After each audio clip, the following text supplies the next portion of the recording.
And that's when I realized this wasn't just about me anymore. The words hit me like a physical blow to the chest. "You're nothing but a burden now," my son screamed, his face contorted with rage I'd never seen before.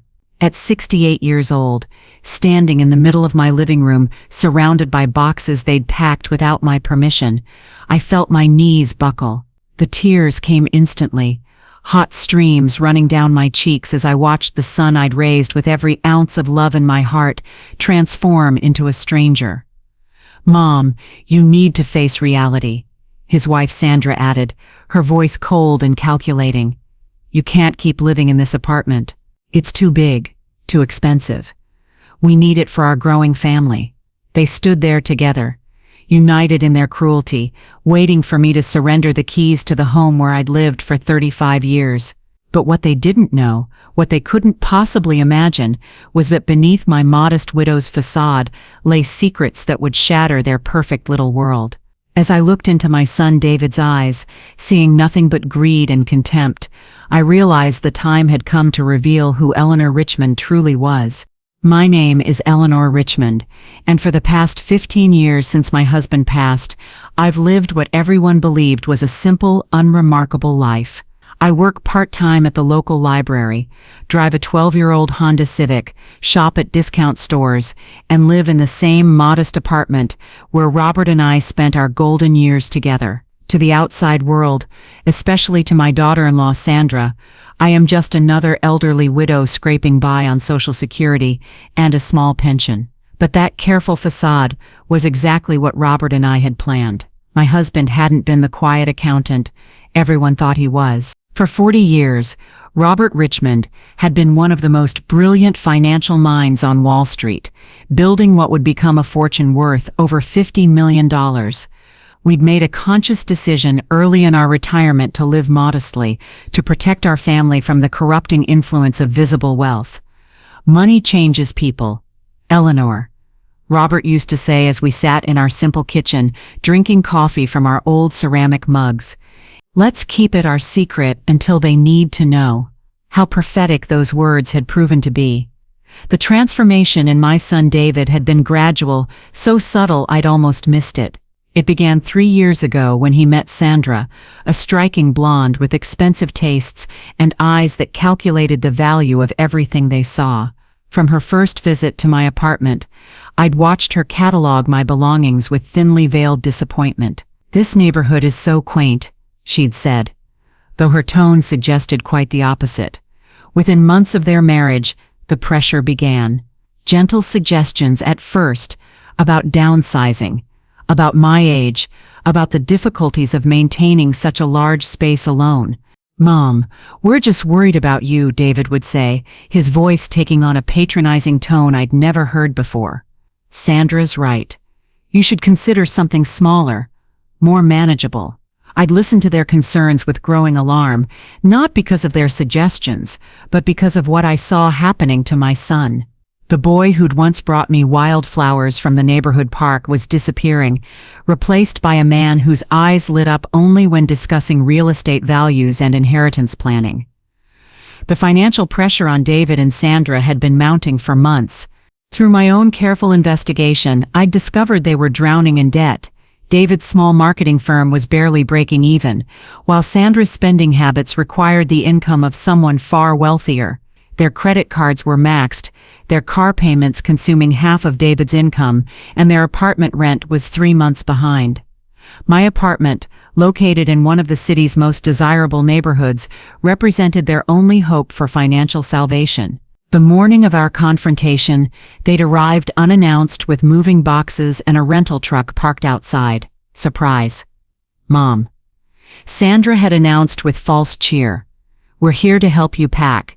We found you a lovely senior community about an hour from here. It has meal service, activities, everything you need." The audacity had left me speechless. They'd made arrangements to dispose of my life without consulting me, treating me like an inconvenient child who couldn't make her own decisions. "The lease on your new place starts Monday," David added, avoiding my eyes. "We've already paid the deposit. You'll love it there, Mom." No more worries about maintenance or being alone. That's when my shock had turned to fury, and I'd asked them to leave. That's when David had shown me who he'd truly become. The screaming match that followed revealed the depths of their desperation and cruelty. Sandra had been the cruelest, suggesting I was becoming senile, that my attachment to my apartment was unhealthy, that I was being selfish by clinging to space I didn't need. "You're embarrassing David at work," she'd spat. "Everyone knows his mother lives in this expensive area, but drives that pathetic car and works at a library. They're starting to ask questions about your finances." The irony was almost too much to bear. While she mocked my modest lifestyle, I'd been secretly supporting them for 2 years. The anonymous payments that had kept their credit cards from being canceled, the mysterious debt forgiveness they'd attributed to clerical errors, the lucky breaks that had prevented their eviction. All of it had come from accounts they didn't know existed. I'd been watching my son's character crumble, while simultaneously enabling his wife's greed, hoping against hope that love would eventually triumph over materialism. The morning after their ultimatum, I sat in my kitchen drinking coffee from Robert's favorite mug, staring at the business card I'd kept in my jewelry box for over a decade. Harrison Wells, estate attorney. The embossed letters read, Robert had insisted I keep his number for emergencies, though I'd never imagined this kind of emergency. "Eleanor," I whispered to myself, using the strong voice I'd learned in 40 years of marriage to a Wall Street titan, "it's time to stop being a victim." My first call was to Harrison. His voice was warm but professional, exactly as I remembered from our last meeting 15 years ago. "Mrs. Richmond, what a pleasure to hear from you. How can I help you today?" I explained the situation with David and Sandra, watching through my kitchen window as children played in the courtyard below my house, the same courtyard where I'd watched David take his first steps 36 years ago. "I need to make some changes, Harrison. It's time to stop hiding from my own son." 2 hours later, I sat in Harrison's downtown office, surrounded by mahogany furniture and legal documents that represented decades of careful financial planning. The numbers were staggering even to me. $53 million in various investments, real estate holdings worth another $28 million, and dividend income that exceeded $200,000 monthly. "Your husband was remarkably prescient," Harrison observed, adjusting his wire-rimmed glasses. "The trusts he established have grown beyond even his projections. You could live lavishly for several lifetimes on just the interest." But the most shocking document was the one I'd forgotten about entirely. A private investigation report Robert had commissioned about Sandra 3 months before his death. My husband's instincts had been flawless, even then. The report revealed Sandra's history of targeting older men with assets, including a previous marriage to a widowed doctor that ended when she was caught forging checks. There were also records of her gambling addiction and debts to several questionable creditors. "Robert wanted you to have this information," Harrison explained, "but only if you ever needed to protect yourself from her influence." As I read through Sandra's sordid history, the pieces fell into place. Her whirlwind romance with David, her immediate interest in my living situation, her constant questions about family finances. It had all been calculated from the beginning. My son wasn't just married to a gold digger. He was married to an experienced con artist who'd identified our family as her next target. That afternoon, I made a decision that would change everything. I instructed Harrison to prepare documents that would accomplish 2 things: completely cut off the secret financial support I'd been providing David and Sandra, and prepare for a revelation that would show them exactly who they'd been trying to manipulate. The anonymous payment stopping wouldn't just be an inconvenience, it would be a financial catastrophe. Within weeks, their carefully maintained lifestyle would collapse. Their car would be repossessed, their apartment lease would be terminated for non-payment, and their credit cards would be canceled. The safety net I'd provided for 3 years would vanish, leaving them to face the full consequences of their irresponsible choices. But I wasn't finished. Harrison helped me draft a letter that would be delivered to David's employer, detailing Sandra's criminal history and the potential liability of having an employee married to someone with her background. I'd learned from Robert that information was power, and Sandra's secrets would no longer be protected by my silence. The investigation had also revealed something else. David's business was failing not due to market conditions, but because Sandra had been systematically stealing money from client accounts to fund her shopping habits.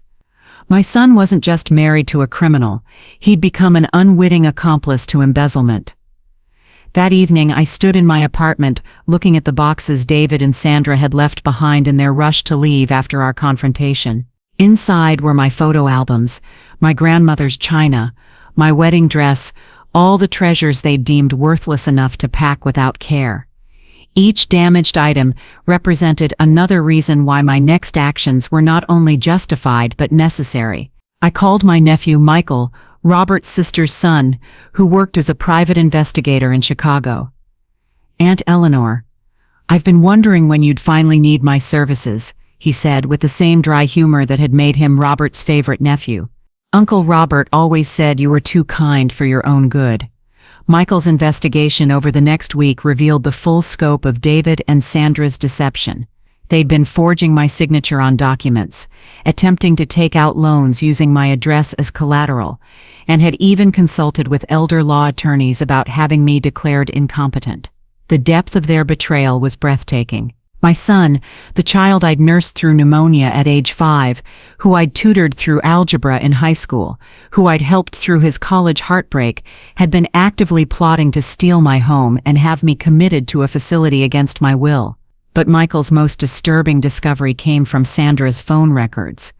She'd been in contact with a nursing home outside the city, not the pleasant senior community they described to me, but a state-run facility with a reputation for warehousing elderly patients whose families wanted them forgotten. The deposit they'd claimed to pay for my new accommodation had actually been used to secure my placement in what was essentially a waiting place to die. The next phase of my plan required precision, timing, and nerves of steel. I'd learned from Robert that the most effective business strategies often involved letting opponents destroy themselves while you maintained the moral high ground. David and Sandra's desperation would be their downfall, but I needed them to reveal their true nature publicly before I revealed mine. I spent the following week meticulously documenting every interaction with them. Hidden cameras, installed by Michael's security firm, captured every conversation. Audio recordings preserved every threat, every manipulation, every moment when they revealed their complete lack of love or respect for me. The evidence was overwhelming and legally bulletproof. Meanwhile, their financial situation was rapidly deteriorating exactly as Harrison had predicted. Without my secret support, their house of cards was collapsing in spectacular fashion. David called me 3 times that week, his voice increasingly frantic. "Mom, I don't understand what's happening. The bank says there was an error in our account. Our car payment was declined. Sandra's credit cards aren't working." His confusion was genuine, and for a moment my heart ached for the son I'd lost to greed. But then I remembered the nursing home, the forged documents, the complete disregard for my humanity, and my resolve strengthened. "That sounds very stressful, dear," I'd replied calmly. "Perhaps you should speak with a financial advisor about budgeting." Sandra's reaction was more predictable. She arrived at my apartment on Thursday evening, her designer facade cracking under financial pressure. Gone were the expensive clothes and professional makeup. She looked desperate, and desperation made people dangerous. "Eleanor, we need to talk," she announced, pushing past me into my living room. "David's too proud to ask, but we need help. Just a small loan to get through this rough patch." I served her tea in my best china, the set she'd once dismissed as outdated, and listened as she wove an elaborate tale of temporary setbacks and promising opportunities just around the corner. Every word was a lie, and we both knew it. "Sandra," I said finally, setting down my teacup with deliberate calm, "I'm afraid I can't help you financially. I'm just a poor widow living on a fixed income. Remember? That's what you've been telling everyone." Her mask slipped completely then, revealing the calculating predator beneath. "Cut the act, Eleanor. I know you have money hidden somewhere. That apartment in this neighborhood, even modest, costs more than any Social Security check. You've been holding out on us, and it ends now." The recording device in my brooch captured every word, every threat, every revelation of her true intentions. She'd provided me with everything I needed for the final phase of my plan. "I think you should leave, Sandra," I said quietly, "before you say something you'll really regret." But she wasn't finished. In her desperation, she made the mistake I'd been waiting for. "You're going to sign over power of attorney to David, and you're going to do it tomorrow. We've already been to a lawyer. If you fight us, we'll have you declared mentally incompetent. I've documented your behavior, your forgetfulness, your inability to handle your own affairs." The irony was perfect. While she'd been documenting fictional evidence of my incompetence, I'd been documenting very real evidence of her criminal conspiracy. "And if I refuse?" I asked, though I already knew the answer. "Then you'll have an accident. Old ladies fall down stairs all the time. Very sad, very tragic, but these things happen." There it was. A direct threat of physical harm, recorded in high-definition audio and video. Sandra had just provided the final piece of evidence I needed to destroy her completely, while simultaneously saving my son from a criminal partnership. He didn't even realize he'd entered. That night, I called Harrison with instructions to proceed with the final phase of our plan. Tomorrow would be the day David and Sandra learned exactly who they'd been trying to manipulate, but more importantly, it would be the day I stopped enabling my son's transformation into someone I didn't recognize. The confrontation I'd been orchestrating for weeks finally arrived on a crisp Tuesday morning in October. David and Sandra appeared at my door at exactly 9 a.m., carrying official-looking documents and wearing expressions of false concern, mixed with barely concealed triumph. They believed they'd cornered me, that age and isolation had made me vulnerable to their manipulation. They had no idea they were walking into a trap 15 years in the making. "Mom, we need to have a serious conversation about your future," David began, his voice taking on the patronizing tone I'd grown to despise. "Sandra and I have been talking with some professionals about your situation." Sandra produced a folder thick with documents. "We've consulted with Dr. Martinez about your recent behavior, the forgetfulness, the confusion, the inability to make sound financial decisions. He's prepared to sign a competency evaluation based on our observations." The audacity was breathtaking. They'd bribed a doctor they'd never introduced me to, using fabricated evidence to build a case for having me declared incompetent. But I'd expected this move, and Harrison's people had already gathered evidence of Dr. Martinez's history of falsifying medical records for payment. "Of course, we don't want this to get ugly," David continued, sitting uncomfortably close to me on my sofa. "If you cooperate and sign these papers voluntarily, we can avoid the embarrassment of a court hearing." The papers were power of attorney documents that would give them complete control over my finances and medical decisions. Hidden in the fine print were provisions that would allow them to sell my apartment immediately and place me in the state facility Sandra had already selected. I looked at my son's face as he explained how this was for my own good, searching for any trace of the boy I'd raised with such love and hope. There was nothing left of him. The man sitting in my living room was a stranger, corrupted by greed and manipulated by a woman who saw other people as resources to be exploited. "What if I refused to sign?" I asked quietly, though I already knew the answer from Sandra's threat the previous evening. "Mom, please don't make this more difficult than it needs to be," David said, his patience wearing thin. "We have medical documentation of your declining mental state. Dr. Martinez is prepared to testify that you're a danger to yourself. The court will appoint us as your guardians whether you cooperate or not." Sandra leaned forward with her predatory smile. "Eleanor, you're being selfish. David and I have our whole lives ahead of us. We have plans, dreams, goals that require financial stability. You've lived your life. It's time to think about what's best for the family." Her words crystallized everything I needed to understand about their mindset. To them, I wasn't a person with rights and dignity. I was an obstacle preventing them from accessing wealth they felt entitled to possess. The fact that it was my wealth, earned through decades of hard work and careful investment, was irrelevant to their calculations. "I need time to think about this," I said, buying the final moments I required for Harrison's arrival. "These are big decisions. Time is exactly what you don't have." Sandra snapped, her facade cracking completely. "We've already made arrangements. The nursing home has an opening today. Dr. Martinez is standing by to sign the commitment papers. You can do this the easy way or the hard way, but it's happening today." The timing was perfect.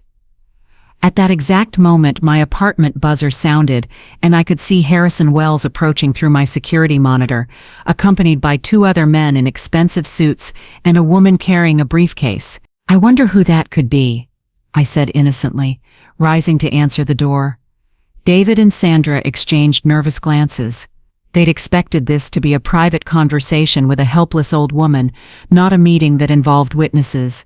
When I opened the door, Harrison entered with the commanding presence that had made him one of the city's most respected estate attorneys. Behind him came Detective Morris from the Financial Crimes Unit and Assistant District Attorney Patricia Chen, along with Michael carrying a briefcase full of evidence. "Good morning, Mrs. Richmond," Harrison said loudly enough for David and Sandra to hear my name clearly. "I apologize for the early hour, but you said this matter was urgent."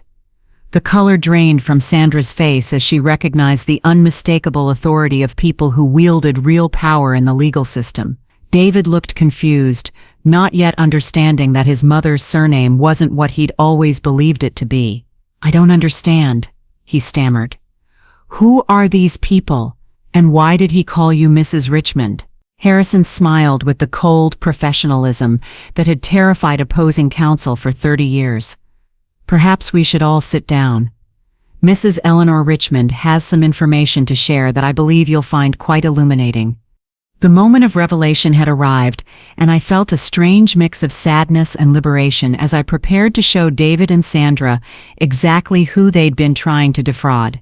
Harrison opened his briefcase and began arranging documents on my coffee table with the precision of a surgeon preparing for a complex operation. "Hughes," Harrison began, using David's surname with particular emphasis, "your mother asked me here today because she's discovered some disturbing information about your recent activities."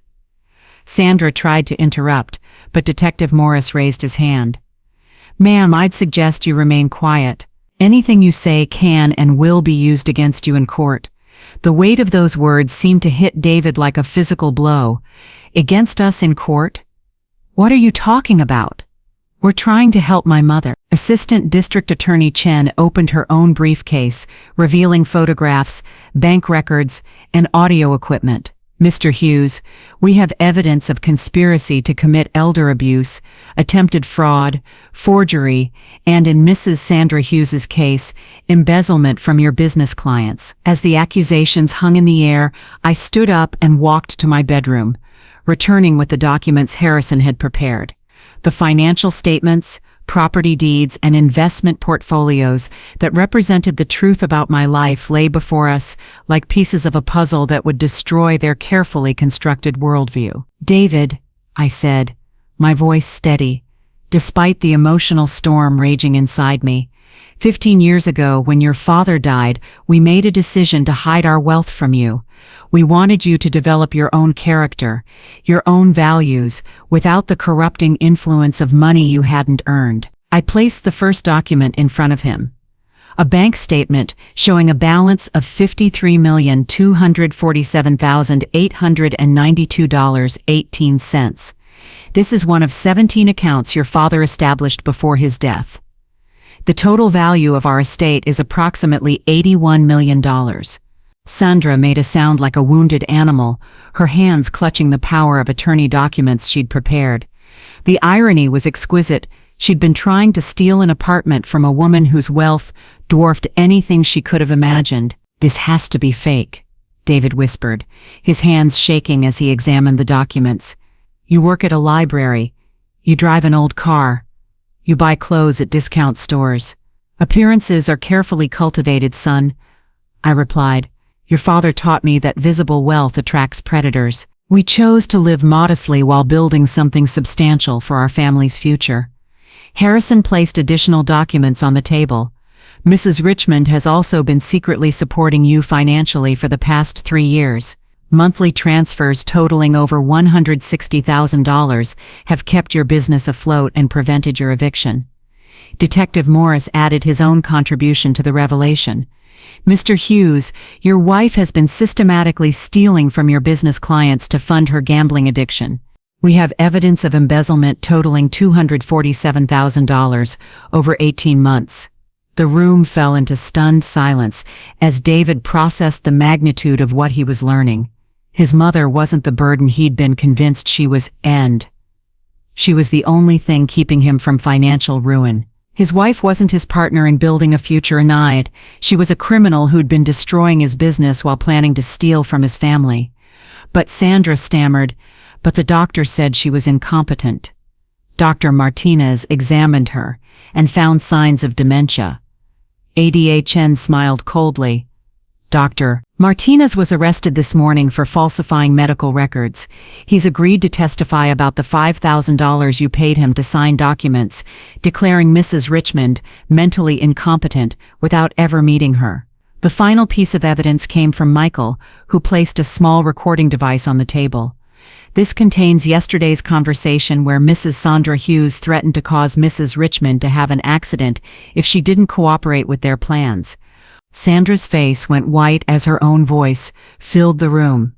Then you'll have an accident. Old ladies fall downstairs all the time. Very sad, very tragic, but these things happen. David stared at his wife in horror. Sandra, what have you done? What have we done? But Sandra was past the point of pretending. Cornered and exposed, she revealed the full extent of her hatred and greed. She's been playing us for fools, she screamed. Living like a pauper while sitting on millions, she could have helped us years ago instead of watching us struggle. I was helping you, I said quietly. For 3 years I paid your debts, prevented your evictions, kept your business running, all while you planned to steal from me and have me committed to a facility where I'd be forgotten. The truth hit David like a physical blow, and I watched my son finally understand what he'd become. The debt payments he'd thought were lucky breaks, the mysterious resolution of their financial crises, the business contracts that had appeared just when he needed them. All of it had been his mother's love, protecting him from the consequences of his poor choices. Detective Morris stood up, handcuffs ready. Sandra Hughes, you're under arrest for conspiracy to commit elder abuse, embezzlement, attempted fraud, and making terroristic threats. As they led Sandra away in handcuffs, she turned back to scream at me one final time. You'll never forgive yourself for destroying your son's marriage. You'll die alone in that apartment, surrounded by your precious money. David sat in stunned silence as the reality of his situation crystallized. His wife was going to prison. His business was built on embezzled funds, and he'd spent 3 years psychologically abusing the woman who'd been secretly saving him from financial ruin.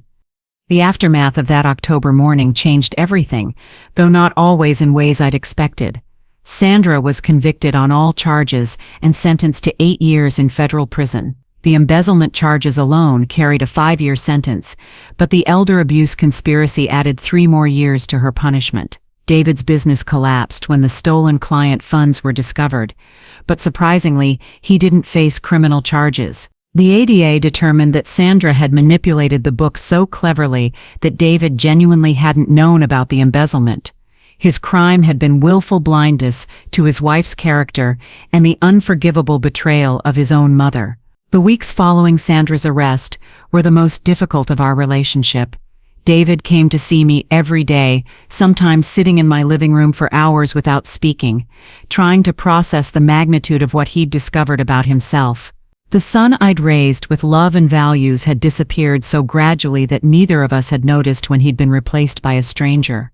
"Mom," he said, during one of our painful conversations, "I don't know how to live with what I've done to you. I don't know how to forgive myself for believing I had the right to control your life." I listened to his anguish with the complicated feelings of a mother who'd watched her child make terrible choices, but never stopped loving him. "David, forgiveness isn't something you can earn back quickly. Trust takes even longer to rebuild.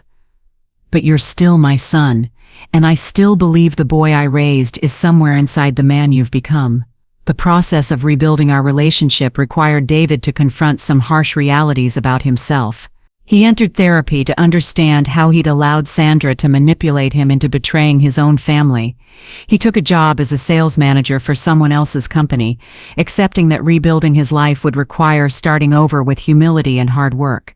Most importantly, he had to learn to live with the knowledge that his actions had permanently changed our relationship. I could forgive him, but I could never again trust him the way I had when he was the center of my world. The financial support I'd secretly provided was permanently ended. David needed to learn to manage his own finances and live within his means. The safety net I'd provided had enabled his poor choices rather than protecting him, and real love sometimes requires allowing people to face consequences. 6 months after Sandra's conviction, David made a request that surprised me. "Mom, I want to sell everything I own and donate the money to elder abuse prevention organizations. I need to do something meaningful with the mess I've made of my life." The gesture was both admirable and insufficient, but it represented growth I hadn't expected from the man who'd screamed at me about being a burden. I helped him find reputable organizations that could benefit from his modest contribution, and I watched him begin the long process of becoming someone he could respect. As for me, the revelation of my wealth brought changes I hadn't anticipated. The modest life I'd carefully cultivated became impossible to maintain once news of the case became public. Reporters discovered that the poor widow who'd defeated an elaborate elder abuse conspiracy was actually one of the city's wealthiest residents, and my story became a sensation. I used the attention to advocate for other elderly people who might not have the resources to defend themselves against family members who saw them as obstacles rather than people. Harrison helped me establish the Robert Richmond Foundation for Elder Protection, funding legal assistance and investigation services for seniors facing abuse or exploitation. But the most meaningful change was personal. For 15 years, I'd hidden my true self out of fear that wealth would corrupt my family. The irony was that hiding my strength had actually enabled my son's weakness. If David had known from the beginning that his mother was a formidable woman with vast resources, he might never have seen me as someone who could be manipulated or controlled. Today, 3 years later, David and I have lunch together every Sunday. Our relationship will never be what it was, but it's honest now in a way it never was before. He knows exactly who his mother is, not a helpless widow to be managed, but a woman who survived 40 years on Wall Street and built an empire that will outlast us both. The apartment that David and Sandra had coveted remains my home, but I've also purchased a beautiful estate outside the city where I host fundraising events for elder advocacy organizations. The money that Robert and I accumulated through decades of hard work now serves a purpose neither of us could have imagined. Protecting other families from the kind of betrayal we experienced. Sometimes, late at night, I sit in the kitchen where Robert and I once planned our quiet retirement, and I think about the choices that led us to that October morning when everything changed. We'd tried to protect our son from the corrupting influence of wealth, but we'd failed to protect him from the corrupting influence of a woman who saw family as a resource to be exploited. The real lesson wasn't about money at all. It was about character, about the importance of raising children who see other people as human beings worthy of love and respect, rather than obstacles to their own desires. David had lost sight of that fundamental truth, and it had nearly destroyed both our lives. As I finish writing this story, I'm reminded that family relationships aren't guaranteed by blood or sustained by good intentions alone. They require constant nurturing, honest communication, and mutual respect. When those elements disappear, even the strongest bonds can be corrupted by greed, manipulation, and the fundamental failure to see each other as complete human beings deserving of dignity and love. The woman who once trembled before her son's anger now sits in boardrooms directing millions of dollars toward protecting other seniors from similar betrayals. The modest widow who worked part-time at a library now employs dozens of people in the fight against elder abuse. And the mother who once enabled her son's poor choices now loves him enough to let him build his own character through his own efforts. Sometimes the greatest act of love is refusing to be treated as less than you are, even when that refusal forces the people you love most to confront uncomfortable truths about themselves. Sometimes you have to stop being a victim to save not just yourself, but the people who have forgotten how to see you as anything else.